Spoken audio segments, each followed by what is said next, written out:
So the picture you just saw was a picture of one of our older beds. Each of these beds, whether it's old or new, you can weigh the patient in the bed. You do not need to get them out. So on this bed, you would come over to this screen that you can pull up, and we're just going to come down until we get to weigh patient. And then we push enter and let go, and it's going to weigh our patient, which would be my computer. We'll see how much it weighs. 1.5 kilos. Then you can accept it or you can reweigh if you do not like that weight. It's a similar process on the new bed. We weigh our patients in the mornings. So when you come in to do morning labs, you should be weighing your patient as well at 3 or 4 a.m. Weights are super important on these patients. Our INOs are not always accurate. As you know, we don't always get everything in, we miss something. So the weight trend on a patient is actually more telling of their intake-output status than INOs on the computer. So a couple of other things with beds. On our ICU patients, super important, all the side rails should be up at all times. So all 4 side rails, we don't leave them down. Also, there's a max inflate function on here. It's the very top function. Really nice to use. You just would max inflate the bed when you're ready to move the patient up. It just makes it a harder surface and much faster process.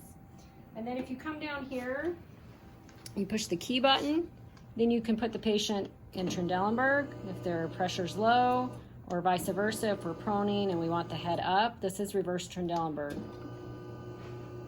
so that we put them up without bending their knees too much. That way we don't create clots. And then I also wanted to show you on this bed, and our other one I'll show you in a minute, has our quick CPR. So if I had a patient that I needed to do CPR on, I'm going to push the pedal and it's going to quickly drop the head of their bed, and they would be in obviously a better position to do that. So just remember that that's there for you to use. And then the last thing I wanted to talk about with beds is our bed alarms. So this being our older bed, the patient would actually be out of the bed before the bed alarm that's part of this bed would go off. So you do not want to use that.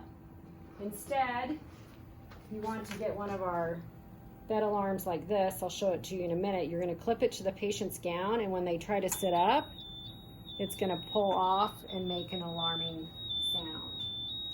This is the new one that we'll be getting right now, though. We have these older ones. They're Velcroed to each monitor, and it does the same thing. It's really loud. So let me show you this new one. We just have it clipped to the top of the sheet. So you just put this clip around the very top of the sheet, and then it's just a pull box here where it comes off the magnet.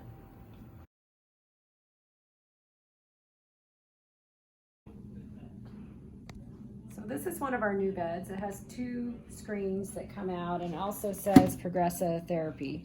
So that's how you know which bed is which. This bed has a touch screen. It has the weight symbol. And so this would be if I'm going to zero the bed prior to a patient being in it. Of course, then if I'm going to weigh the patient, I would just push that one. Same kind of thing here for reverse Trendelenburg or Trendelenburg for our patients, although you do not need to push a key button to make that happen. So right here it is the alarm button. You would push that and then choose bed exit and set it. This will alert you prior to the patient exiting the bed that they are attempting that. So please make sure you use that if your patient is in one of these newer beds.